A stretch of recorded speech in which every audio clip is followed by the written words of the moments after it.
मायानगरी मुंबई में माहिम तट से 2 दिसंबर 2021 के दिन मुंबई पुलिस को एक सूटकेस मिला। सूटकेस के अंदर एक आदमी का कटा हुआ एक हाथ, एक पैर और शरीर के कुछ और टुकड़े थे। पुलिस को यह सूटकेस माहिम बीच पर तैरता हुआ मिला था। लाश की पहचान कर पाना पुलिस के लिए बेहद मुश्किल था। पुलिस को सूटकेस से लाश के अलावा शर्ट, स्वेटर और पैंट भी मिले थे। सूटकेस मिलते ही खलबली मच गई। पुलिस के सामने एक नया और बिना ओर छोर का केस आकर खड़ा हो गया था।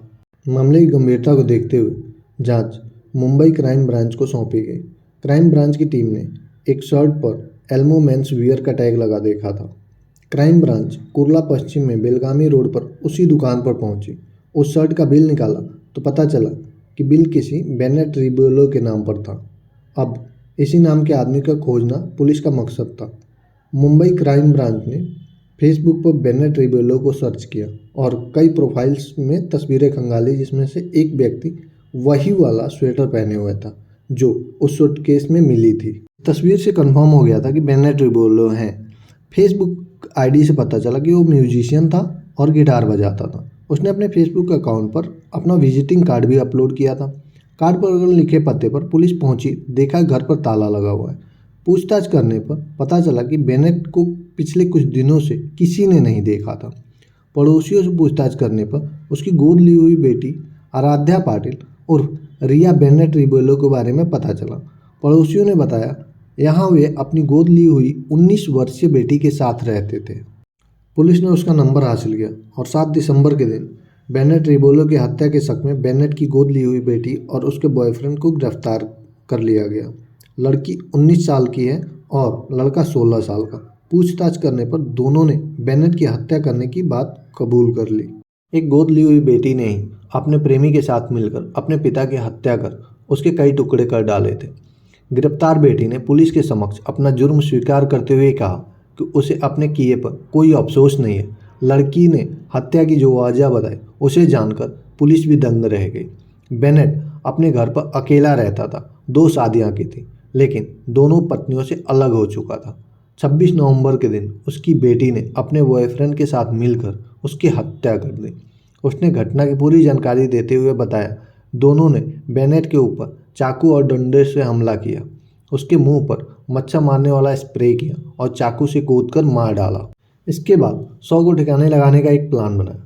उन्होंने 3 दिनों तक शव को घर में रखा। इस दौरान रिबेलो की बेटी और बॉयफ्रेंड फ्लैट पर मौजूद थे। उन्होंने तेज धार वाले चाकुओं को शव को छोटे छोटे टुकड़ों में काटा। शव के टुकड़े करने से पहले चाकू को गर्म किया गया।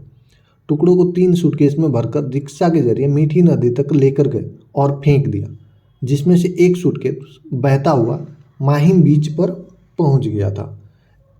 इस पूरे कांड में रिया का बॉयफ्रेंड का एक दोस्त भी शामिल था। रिया ने बताया कि बेनेट उसका यौन शोषण करता था और बॉयफ्रेंड के साथ रिश्ते का विरोध करता था, जिससे वह तंग आ चुके थे और अपने प्रेमी के साथ मिलकर उसकी हत्या कर दी। पुलिस ने बांद्रा कुर्ला कॉम्प्लेक्स इलाके के पास मीठी नदी से दूसरे सूटकेस को भी बरामद किया। बाद में पुलिस ने इस मामले में तीसरे आरोपी को गिरफ्तार किया। पुलिस की गिरफ्त में आए इस तीसरे आरोपी का नाम अली उमर मियाँ चाउस है। अली का उम्र 19 साल है और आराध्य उर्फ रिया के प्रेमी का दोस्त है। वारदात के अगले दिन यानी 27 नवंबर को रिया और उसके प्रेमी घाट कोपर में अली से मिले। दोनों ने अली को बेनेट की हत्या कर दिए जाने की बात कही। फिर उसने लाश को टुकड़े टुकड़े करने के लिए चॉपर का इंतजाम करने को कहा। 2 दिन यानी 30 नवंबर को अली वाकोला आया, जहां उन तीनों ने मिलकर रात भर बेनेट की लाश को टुकड़े टुकड़े काटा और फिर उन टुकड़ों को अलग अलग बैग में भरने का काम किया। अली ने पुलिस को बताया कि उसने बेनेट के काटे हुए धड़ को बैग में भरने के बाद उसको टेप से लपेट दिया था। साथ ही उसने लाश को ठिकाने लगाने के लिए जरूरी सामान खरीदारी में उन दोनों की मदद भी की।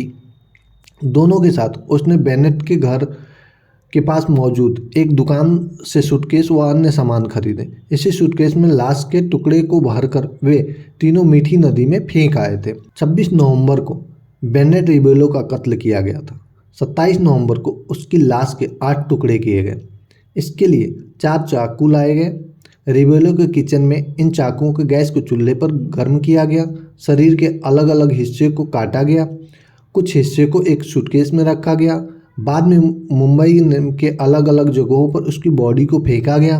सूटकेस में रखे 100 के कुछ टुकड़े पुलिस को जांच के दौरान मिले थे। उसके कपड़ों से पुलिस ने 100 की पहचान की थी। इसके बाद मुंबई क्राइम ब्रांच ने सूटकेस वाली लाश की गुत्थी सुलझा ली थी।